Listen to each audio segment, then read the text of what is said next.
Mahigit 164 na milyong pisong halaga ng shabu ang muling nasabat sa NAIA. Ngayon, mula sa isa pang Canadian passenger na ikalawa sa parehong araw na naaresto sa parehong modus. Narito ang balita ni Cherry Light.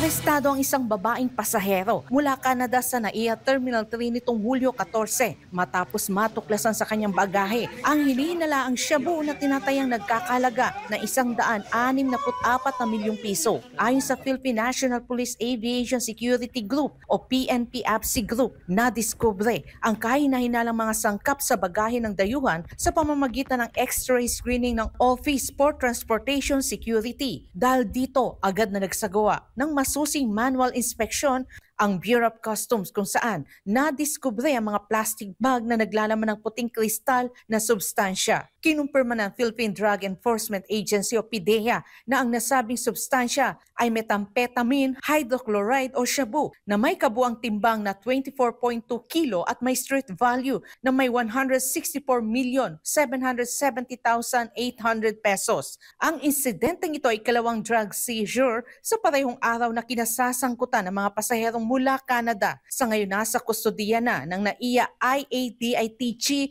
Operations Center ang suspek habang hinihintay ang mga kaukulang legal na proseso.